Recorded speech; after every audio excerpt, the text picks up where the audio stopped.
So, welcome to Crossup, Jerimiah. I am super excited to have you on.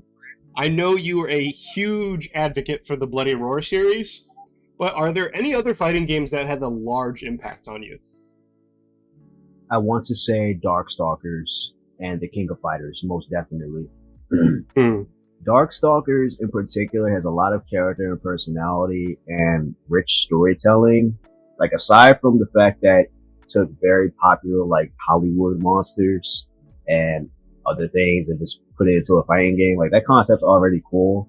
But the characters themselves actually have, like, really good motivations, aspirations, and origins behind them. And the gameplay itself is just very, like, fast and fun. And I just really like it. Darkstalkers is my favorite fighting game series, right next to Bloody Roar. You know, because of the characters. Yeah, you know, that's actually a really interesting pick. I haven't really heard a lot of people talk about Darkstalkers, and admittedly myself, I'm not super into the series, but I mean, just looking at the games alone, the art style, I'm a huge fan of. So I'm right there with you when it comes to characters. It's just super cool to look at. Okay, that's the best way to put it. So you mentioned Darkstalkers, but you also said KOF. I was curious, what about KOF kind of impacted you or made you like the series? My friend Victor introduced me to King of Fighters around 2014, 2015-ish. I wasn't really into fighting games at the time, but I just thought they were cool to watch.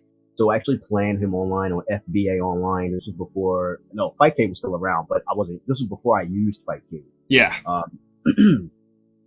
The King of Fighters was very hard.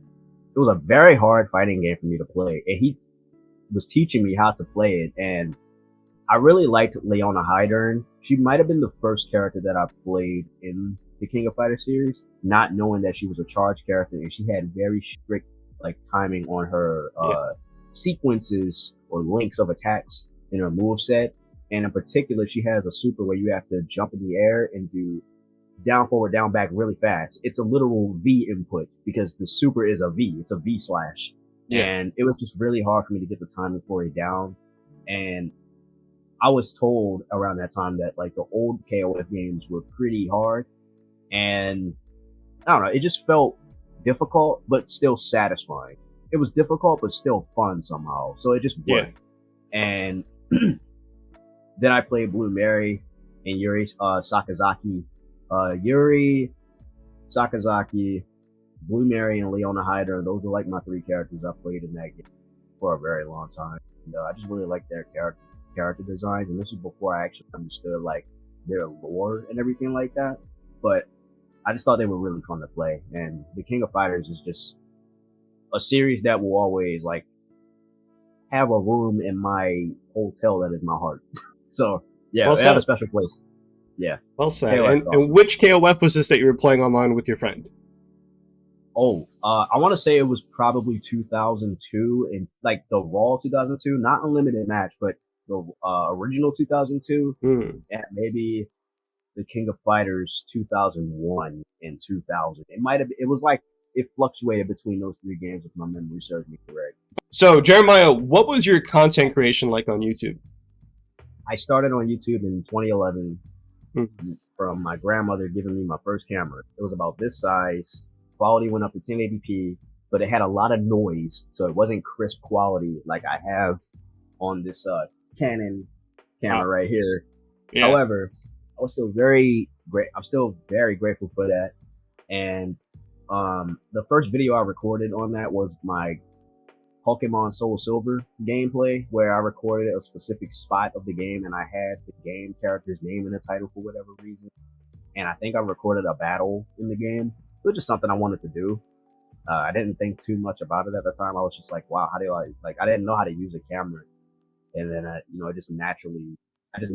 as time went on, I just naturally had an idea of how to use it. And I just wanted to record more. I just thought it'd be really cool. So yeah, I did that. And after that, I got a computer.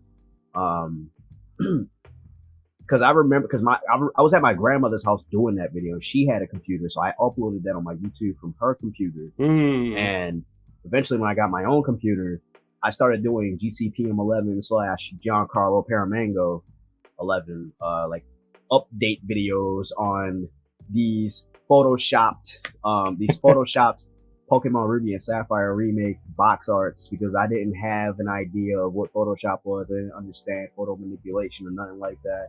But you just thought it was real. Like, you were like, Yeah, whoa! I thought it was real. So I thought I could like be another like update Pokemon YouTuber guy, but I was doing it on fake stuff, and you know, it's just funny thinking about that now.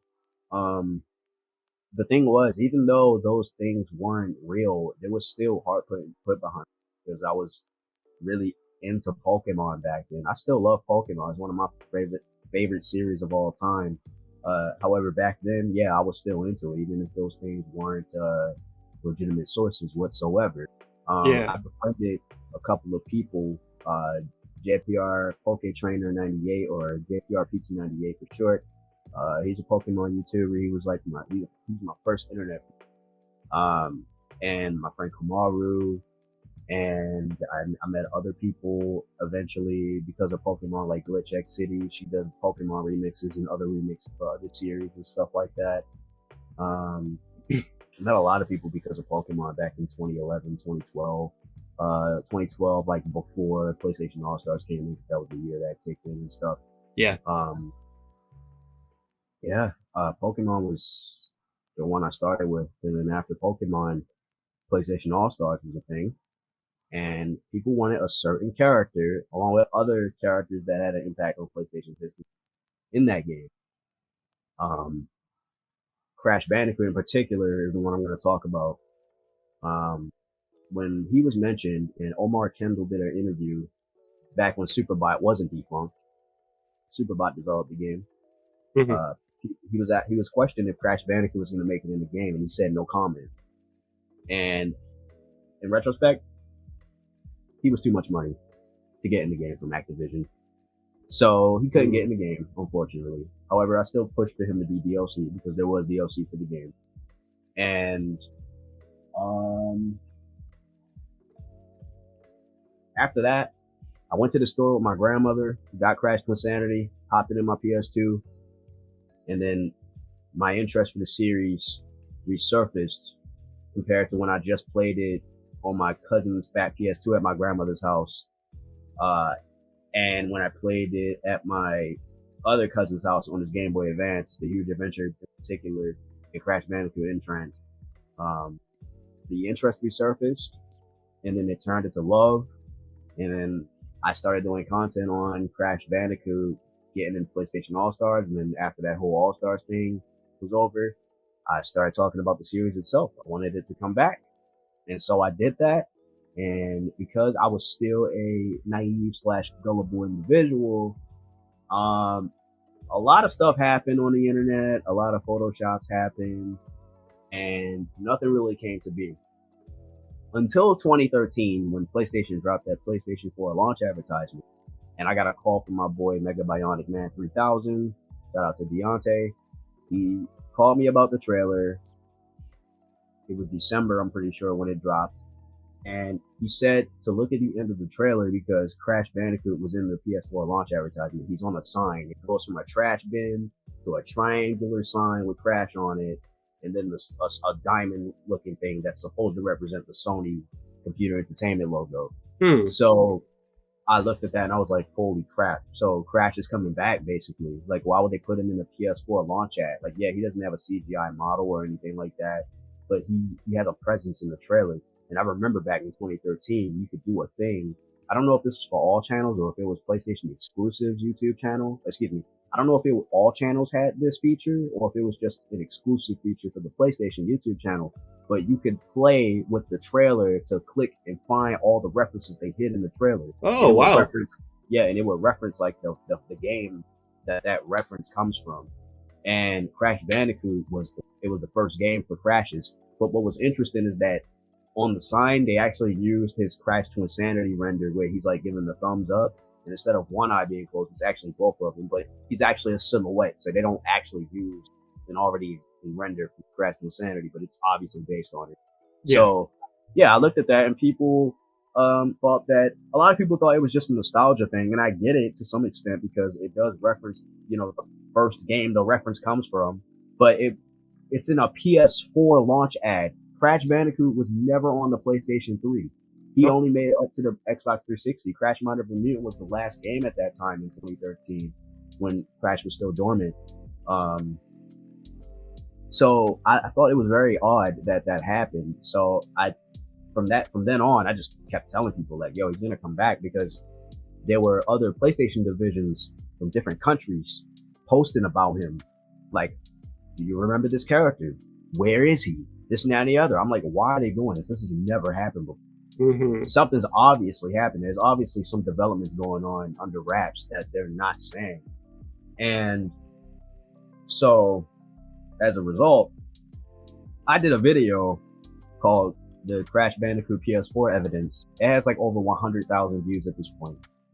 It is basically me just saying that Crash is going to come back, but the way that I went about it in terms of the evidence was flawed when I look back at it in retrospect, because I was looking at trademark information, and this was before I had a clear understanding of how that actually worked, at least when you look at it online. And I thought that Sony bought the Crash license from Activision because one of the license expired under Activision, but It wasn't dead. It wasn't axed or canceled. It was just inactive. But I thought that Sony bought it from them.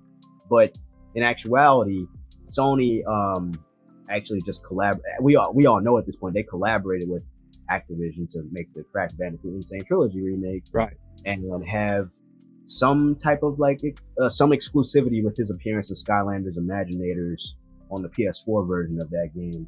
So literally a day before E3 2016 happened, I made like this cinematic, dramatic video about him coming back the next day at E3 2016. And I was right.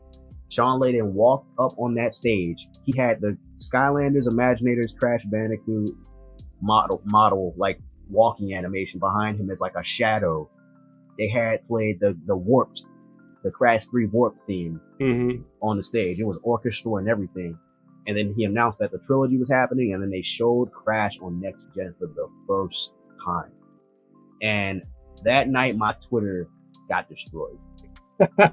Like, yo, you're the Crash Prophet. Dude, you're the Crash God. Oh my God, you were right. Holy crap, Jeremiah was right. He was coming back. It was insane. No pun intended. Yeah. Yeah, like that was a legendary day for me. That was when I cemented myself as like one of the like greatest of all time. Good stuff. Yeah, I mean, you were a staple in the Crash community at that point, right? Yeah, exactly. Like, my job is done for Crash Bandicoot at this point. Like, my job is finished. Like, I did what I did. I told people he was coming back, and that's what it is. So I'm an OG. That's partially why I have JeritheOG in like my branding, because not only is it for like Bloody Roar because of events that happened recently, but we'll get to that later, but also because of the content that I put out for Crash Bandicoot and, what led up to what happened in 2016 with the revival. I was pretty controversial back then, and I was also not as aware. I wasn't the most aware person of my emotions back then, because when people went against what I fought for or what I represented, I didn't like that. So I would like not handle it appropriately. So it was still childish in some senses. But I've had like hate pages about me, like how I should quit YouTube. Really?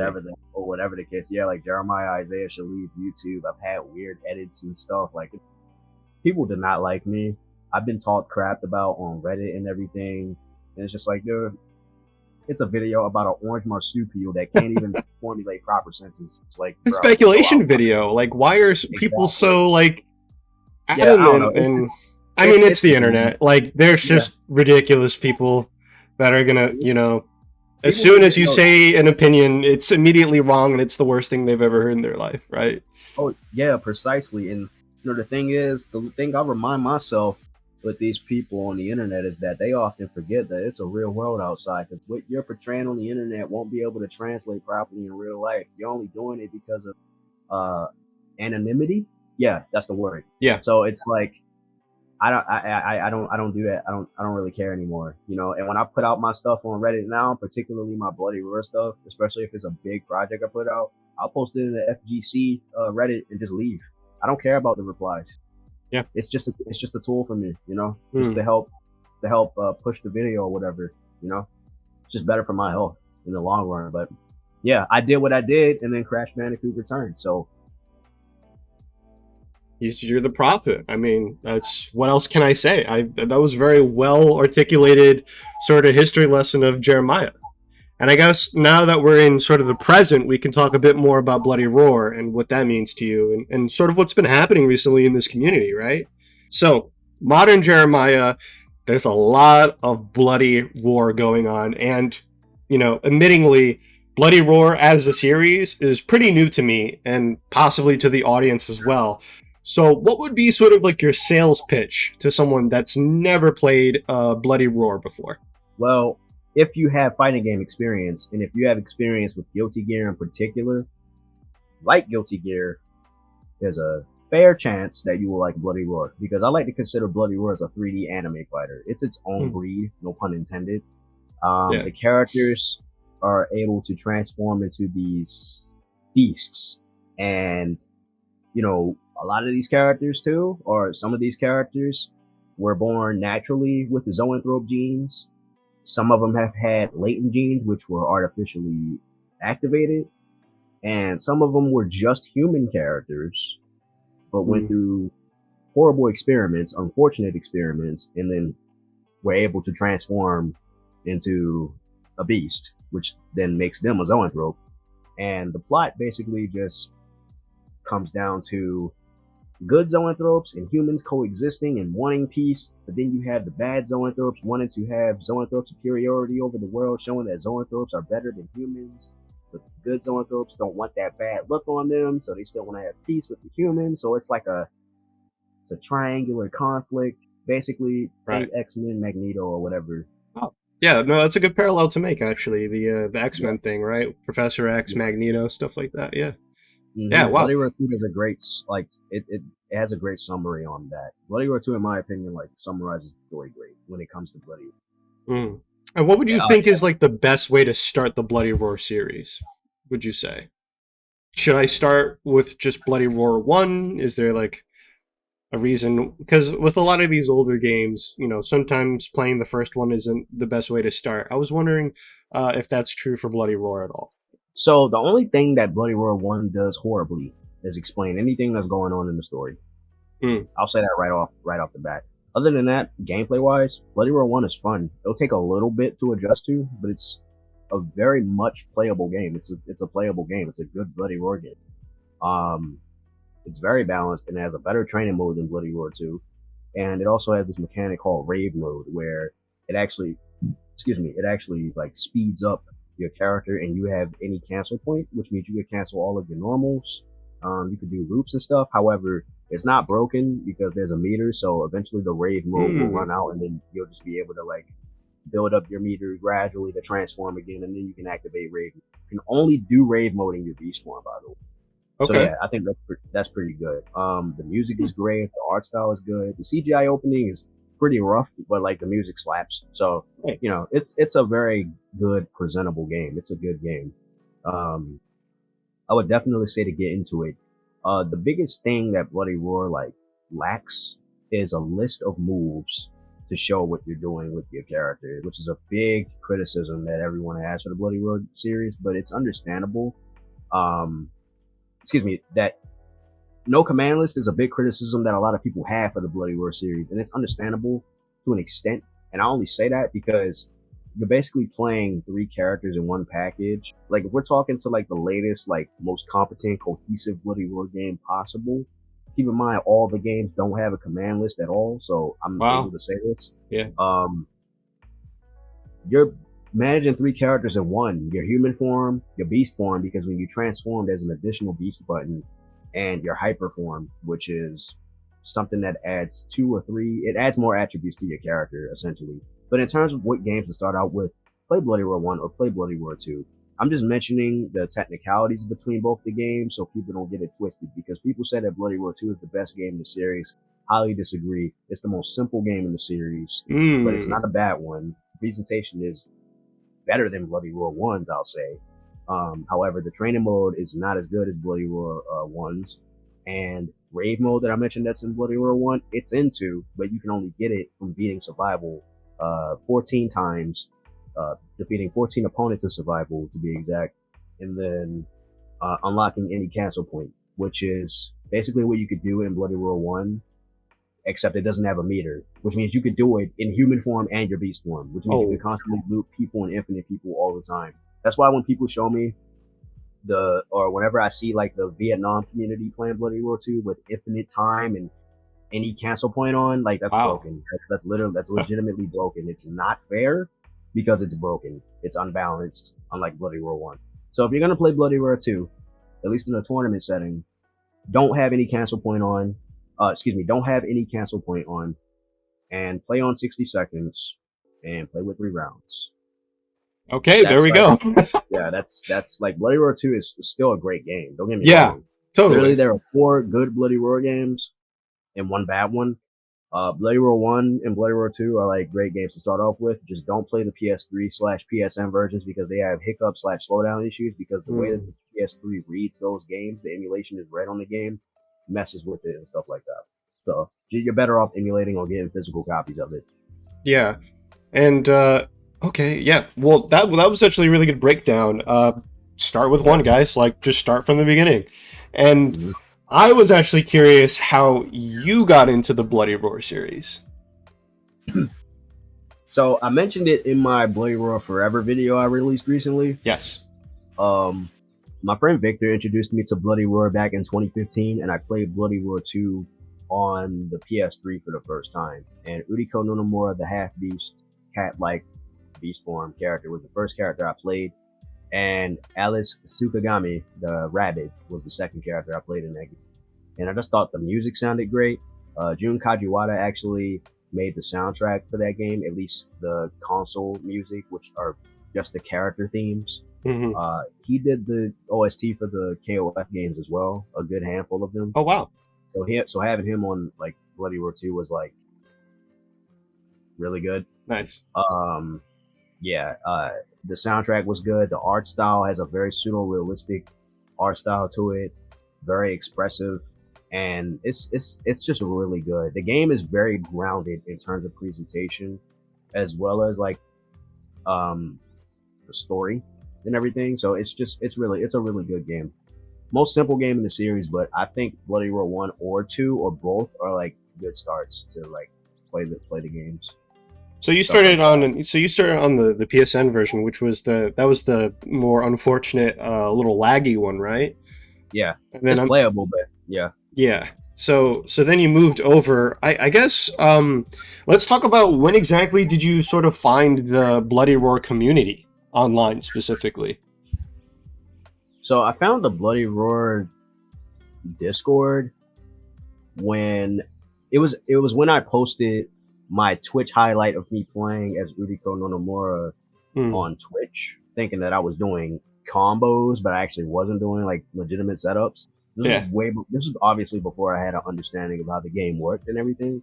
But Deadly Rave Neo commented saying that, I should join the Discord and, he can help me get better, stuff like that. So then I pinned this comment, or at least I know I liked it or hearted it or whatever. And then eventually I ran into Nan's Twitch channel. And then I saw like the Discord under her Twitch. I might have typed it out on Google and then found it on her Twitch. Yeah. And that's how I joined it basically in 2018. So that was when I hopped in there, and a newbie introduced himself to me, another prominent Bloody Roar player and stuff. And it was just really cool. And then I played Bloody Roar for the first time against Deadly Rave Neo, a fighting game veteran, fighting game community member, if he considers himself that. He played Yugo. I played Bakuryu, the mole, who is Kenji. I got humbled. I was humbled, and I realized, I do like this game. However, I didn't dabble in it that much afterwards, but I still kept my tabs on Bloody Roar here and stuff like that. It wasn't until 2019 when I dropped my second album, Mixed Bag. This guy that I know, named Paragon Wing. He dropped $1,000 on my first project I released in 2017, and Mixed Bag, the one I just dropped in 2019. So he gave me $2,000, and because of that, I got this Canon camera here. Nice. And I also got a drone. So that's when I did the Bloody Roar revival plan video that was extremely cinematic in the beginning. It had a lot of heart put into it, and I wanted to like push the community more and have people join the Discord and understand that like, hey, you can play Bloody Roar with other people online, join the server. But the video also coincides with wanting something new with the series, so that was also discussed. Mm-hmm. So it was something for the community, but also for supporting the idea and pushing the idea for something new to happen with the series. I wanted to say that, you know, the absolute amount of passion that I've seen for this series, even as an outsider, is actually really inspirational. We'll get into the combo breaker stuff in just a bit here, but like just looking at it and then looking at the Discord and realizing the amount of resources and time that y'all have all put together and stuff like that, it's really, really cool to see. And I know you personally has also dedicated a lot of time creating resources for the community, right? We do like tutorials and countless amount of like match and like set footage, high level play and stuff like that. So what exactly do you think is the next step in reviving the Bloody Roar series? Getting the attention of higher ups at Konami. And I think a lot of people don't understand that there are people at company, there are legitimate people at these companies, at these conglomerates that support the idea of wanting something back. However, there's a hierarchy. There are levels of where you are in a company, and there might be a communication breakdown where one side wants something and the other side doesn't. You know, so it's really just getting the attention of Konami Digital Entertainment, as well as getting the attention of aiding the developers of the series. They have a Twitter. They're hiring people like every other freaking week or whatever at that studio. They're actually working on DNF Duel. They're working with Arc Systems on DNF Duel. So like they're back like with making fighting games. They're not unfamiliar with it. They reused assets from Bloody Roar in Marvel vs. Capcom 3. Like literally the grab teching animation is from Bloody Roar 3/Extreme. Oh wow. So like aiding, I believe that there's no proof that they don't have the resources, the code, the assets of Bloody Roar anymore. You know what I mean? Until that's shown to me, I don't think they've gotten rid of it. So they could definitely make a new Bloody Roar game. It's not impossible. Konami would legitimately just need to outsource it to aiding, essentially. Yes. And I say Konami because Hudson Soft doesn't exist anymore. Yeah. The thing with Bloody Roar is that misinformation is a curse when it comes to this series. Misinformation is horrible. And that's what Bloody Roar has suffered from a lot, aside from the series not having a command list, because, well, you're managing 3 characters, human, beast, and hyper. It's a lot. There's a lot to consider when it comes to Bloody Roar's characters' move sets. So it will be impossible to put everything into the game. But yeah, in terms of the question in particular, going back to that, getting the attention of like just making sure that our voices is heard. If your voices isn't heard, then you have no chance of getting anything that you want. And the thing is with Konami, given the reputation that they have, and given how people feel about Konami, understandably so, I still think that it is not constructive to be negative towards the ones that have what you want. You know what I mean? So yeah, you have to be careful when it comes to wanting what you want, while also understanding like what's better like for the series and like for the company, if that makes sense. I'm not sure if that came out the way I wanted it to, but let me chime in here and maybe I can, help out. So there is sort of like a split, right? There's some people that maybe not necessarily do want Bloody Roar to be revived and kind of see it the way it is. And then there's others, like yourself, that would very much so love to see some sort of new product with Bloody Roar come out. Yep. And it's, I guess my personal opinion on that would just be like, why not try? It's like the old games still exist. So I mean, if we can get the ball running, and I mean, you're all so passionate.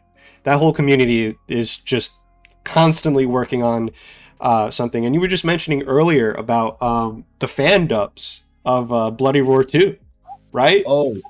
So well, that was mentioned, but in our unfortunately corrupted version of this, Yes. uh, yeah. So I'm gonna get into that. I'm glad you mentioned that because now I can actually talk about it. So my Go for friend it. Casey Mongelo and my friend Kira Buckland, two people that happen to be voice actors within the voice acting industry.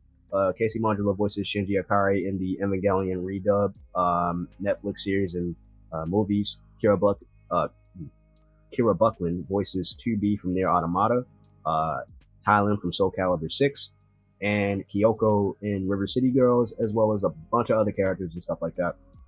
The final boss in Skull Girls too, with the silver hair and the maiden looking outfit, the Yeah. Skull Girl. Anyway, so yeah, they worked on the Bloody Roar 2 redub. They had Eddie Correa Jr. reverse engineer the game to put new audio into this PS1 game over the original dub, and had to Casey basically had to crunchify the audio so that it sounded authentic as if it was on the actual PS1. And eventually we got it to actually work on original hardware. Excuse me, they originally got it to work on original hardware. And there's a lot of names in there, like Eddie Correa Jr. voices Stun, Casey Mongelo voices Bakuryu / Kenji. Not the old Bakuryu, not Dusty Bakuryu from VR1. That's a different Bakuryu. Yeah, Uriko Nonomura is voiced by Kira Buckland. I actually cried when I found out about that. Literally, like when Casey Mongelo introduced themselves to me when they hopped in the Bloody Roar server in April of 2020.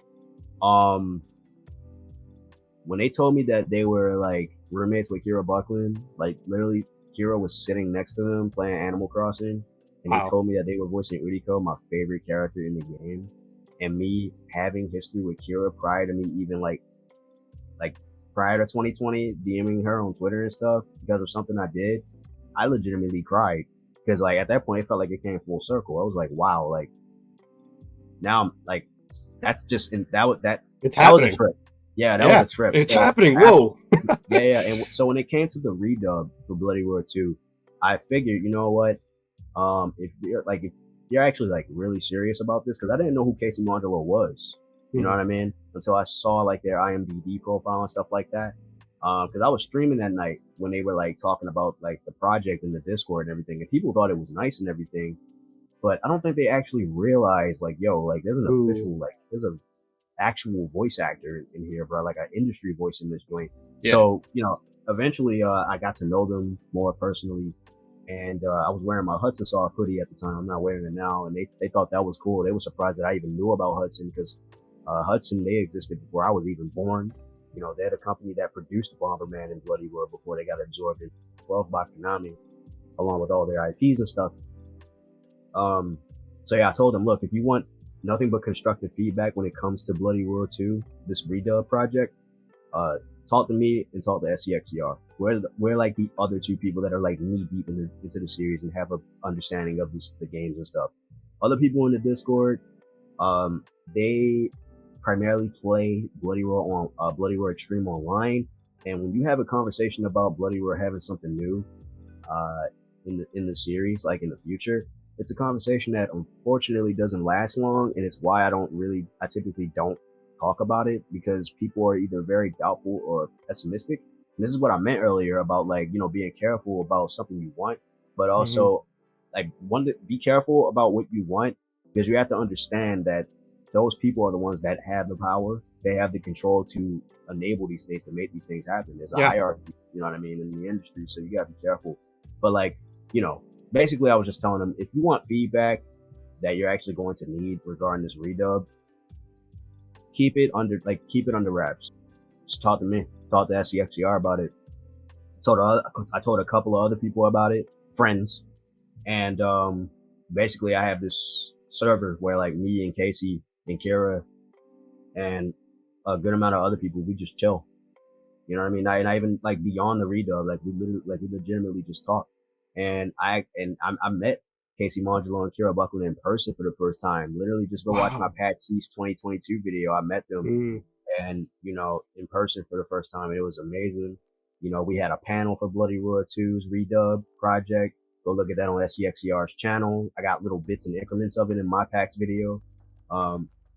It's crazy, and Casey is the closest person I know that could possibly have something happen with the series because of the connections that they have, because of their position within the industry. And they love Bloody Roar. They like Bloody Roar. It's surreal to just even listen to, as maybe I guess a self-proclaimed outsider that I am. Just hearing the amount of passion that goes into this stuff is truly inspirational. It really is. So I'm really grateful for you to share that with me and with the audience, because I mean, just hearing this kind of stuff is, it's awesome. And I hope we can look back at this, with starry eyes, because, Bloody Roar's future is looking mad bright. And it's because of the community. Mm-hmm. Definitely. Yeah. Definitely. Yeah. It's really dope. It's really dope with the things that have happened recently. Literally, legit, if Victor did not introduce me to Bloody Roar, a lot of things wouldn't have happened. Different timeline. Yeah. Different timeline. So, Bloody Roar was a main bracket at Combo Breaker. It was a main bracket. How exactly did that happen? Was it because of community outreach? I have no doubts that Rick saw things regarding Bloody Roar online. However, I'm aware that on Twitter 6 years ago, in 2016 in particular, someone was asking him about wanting Bloody Roar at Combo Breaker. He thought about it. In 2018, I think it was in one of the rotation of like the mystery game tournaments or something like that. It wasn't until 2022 in February when it got announced and he selected Primal Fury to be in the game. And I can confirm right now that it's actually because of Rick wanting it at the event, that it was at the event as a special retro tournament main game. Wow. Main stage game. That's why. So it actually wasn't it wasn't necessarily, at least I believe it wasn't actually necessarily because of me in the community. Because I do think that he saw some stuff online regarding it prior to making that decision. Mm-hmm. However, it was because of Rick. Like he just wanted to see it there. That was his baby. So that's fantastic to hear. And eventually, Nan, Newbie, and I came to the conclusion like, hey, put Bloody Roar Extreme there, because Bloody Roar Extreme is basically the patch to Primal Fury. It's the better version of the two. Understand? Beasterizer came out, and then Bloody Roar 1 came out. Bloody Roar is the console port of the console release of Beasterizer. And then Bloody Roar 2 happened on arcade, and then the PS1, and then Bloody Roar 3 in 2000 on the arcade, and then Bloody Roar 3 on PS2. Then Primal Fury happened in America. Never got an arcade release. It was the first fighting game right next to Super Smash Bros. Melee on the GameCube. Mm-hmm. And Bloody Roar Primal Fury never had an arcade release, and it was the only fighting game next to Melee on the GameCube that happened. A year later, in 2002, Bloody Roar Extreme happened in Japan on the GameCube, and then a year later, in 2003, Bloody Roar Extreme got an Xbox port in America. And then Bloody Roar 4 happened, where we don't talk about Bloody Roar 4. Got it. So yeah, Bloody Roar Extreme is the better version of Primal Fury because it has an extra tournament legal character and it has gameplay balances. So it's the better version of Primal Fury. So we decided to, have that. We also optimized to have emulation so that people wouldn't just be stuck using GameCube controllers. So play it on emulator so people can use whatever they desire, whatever they prefer for the game and stuff like that. So yeah, I helped with the setup and everything for it and stuff like that. And after this event, after Combo Breaker, I gave Rick some pointers and some things to look out for the next time if Extreme's going to be at Combo Breaker in 2023, which I really hope it is. Me too. I was happy to play on my PlayStation pad because I didn't bring a GameCube controller. So shout out to y'all for figuring that out. But wow. So Rick obviously is looking at the series, and now you are on the main stage at Combo Breaker 2022. I want to narrow it down to Grand Finals with Nan, because that is when my head snapped to the TV. And I sat down next to Phil, of course. Shout out to Phil. And I was like, what is this? And he was like, oh, dude. Like I just opened the gates. And it's like, it's Bloody Roar Land. Here we go. And, I was just falling for the series and just looking at it and just looked fantastic. How did you feel on that stage in grand finals? The emotions. What was happening? That felt like a movie, because when I reached the top 8, it was after I reached top 8 and I had to wait for grand finals that I kept reiterating to myself, like, there's no going back. Because prior to Combo Breaker, I was practicing for the event, for weeks until Combo Breaker happened, for like a month. No, for months, rather. For months. I was practicing for months. Because, once it's here, it's here. So, I got to it. And, when, prior to me actually going to the event, I remember my boy at CXCR, he told me, not to get trigger happy with Hyper Beast, and match points are more important than style points. So all of these words just kept echoing in my head when I was up on that stage. And I, even prior to that, one of the top 8 players, TK Breaker, he was telling me, like, he was like, yo, you got this, man. Like, you got to take this home with you. Like, it legitimately felt like a movie. It felt like a movie. And I knew a lot of people were going to have their eyes on me. I was one of the people that people were looking forward to watching play the game. And, I even made a trailer for Bloody Roar Extreme being that Combo Breaker. Like, I made a very cinematic, anime-esque type trailer, you know what I mean? Oh, yeah. These two characters, Uriko at the bottom and Fang behind her in his wolf form, like, these two are my characters I play at the event. So I have a very, I main these characters. I love these characters, so I have an attachment to them. And so I made the trailer, basically telling people, like, this is me and my team right here. You know what I mean? And, so it was a trip. It was a trip. It was emotional. Yeah. It was emotional. It was dope playing Bloody Roar at a main stage like that. Like, it was amazing. It feels like something that was prolonged or inevitable. Like, I say that in the most non-negative, selfish way possible. Like, I have been the most consistent when it comes to playing Bloody Roar and understanding situations that are very possible to happen. I'll give you a great example. When Nan chose Koryu, the Iron Mole, which is just Bakuryu from Bloody Roar 1, but he melted in that game's ending, and then they gathered his liquefied remains, put it in an Iron Cyborg, and then retained his fighting data, and then Koryu was born in Bloody Roar 3, and then he became a sort of staple character there. Anyway, he picked Koryu, and it's on stream. Now, our webcam isn't on, like, the main, like... It's not fully scene. Blown out. Yeah. It's not fully shown, but she was hovering over Koryu. She didn't pick him, but she was hovering over him. She was staring at me. Because you want to know why? Why? Because she was trying to get in my head, because she knows I can't stand that character. He has a 7-frame jab, and you have to respect it, because if you press anything in between the 7-frame jabs, notice how I say jabs, not jabs. Notice how I say jabs and not jab. Not jab. He can do 1, 2, 3. All those are 7 frames. If you don't block those or evade those, you're going to get clocked. You're going to eat a counter hit, and then you're going to get quarter circle forward, command grab, and then another command grab, and it's just big damage. It's good damage for that character. He knows I can't stand that character, because he's just punch, kick, punch, kick, run away, command grab. So she was trying to get into my head, because she knows I can't stand that character. The thing that put her at the biggest disadvantage was that. However, I knew she was going to do that as well, because she mentioned wanting to do that to me in a stream. So the thing is, when it came to me playing Bloody Roar at Combo Breaker, I was like, okay, if Uriko doesn't work out, I got Fang.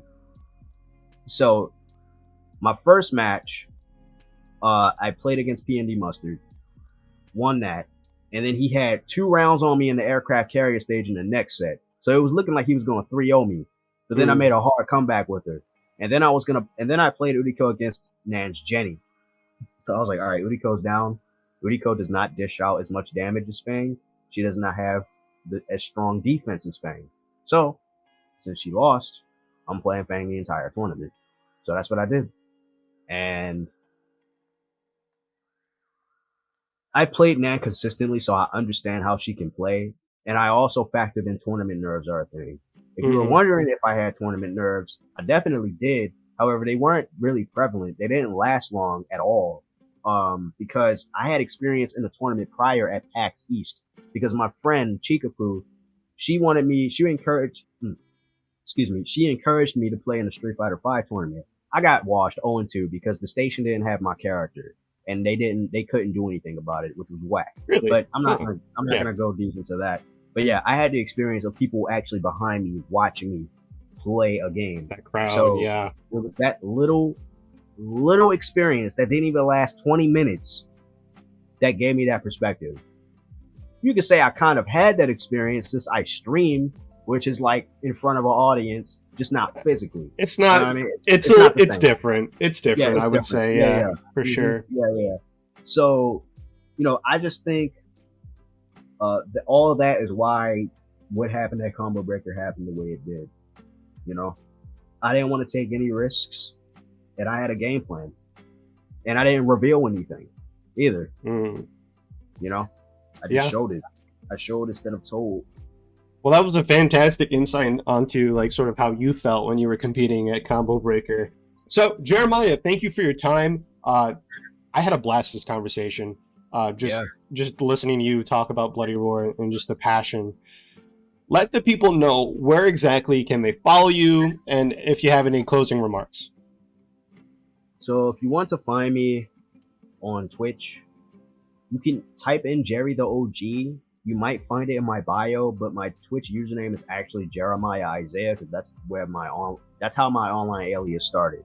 So you can find me on Twitter at JeritheOG. You can find me on Instagram at JeritheOG /Jerimiah Isaiah. My YouTube is Jerimiah Isaiah /JeritheOG. Combo Breaker in particular is the reason why I added JeritheOG to my brand, so that it's easier for people to find me, because Jerimiah Isaiah is legitimately just my first and middle name bunched up into one word, but people can't spell it properly. And because of that, it messes with the algorithm. And so the searches are not going to be cohesive or consistent in the algorithm on YouTube in particular. So JeritheOG on Twitter is like the easiest and quickest place that you can find me if you want to follow me. Twitch is Jerimiah Isaiah. YouTube is Jerimiah Isaiah /JeritheOG. I also do music, but not consistently, for a reason that I won't talk about for too long. But basically, albums are they're just much more cohesive works of art, projects, and you can put a lot, there's just a lot more thought put into a project than just a single. So when it comes to music in particular, whenever I do it, it's mostly going to be an album. It won't be singles or anything like that. But yeah, I do music. I have a YouTube channel. I have a Twitch channel. I have a Twitter, and I have an Instagram and all that. So yeah, that's where you can find me. You can find me on Twitter at JeritheOG, Jerimiah Isaiah /JeritheOG on YouTube, Jerimiah Isaiah /JeritheOG, or just one of those on Instagram. And yeah, Bandcamp and SoundCloud also has JeritheOG /Jerimiah Isaiah. So yeah, that's where you can find all of my stuff. And yeah, just make sure anything that you do, and you want people to see it, that it's from the heart. Make sure that everything you want to do is genuine. Make sure that everything you want to do is authentic, and just put a heart behind it. Otherwise, the burnout is actually going to come faster. And you don't want that. You don't want to put on a facade. You don't want to put on a mask, because when you're not transparent, how do you expect people to understand you when you want to be understood? So that's what I can say. Well said.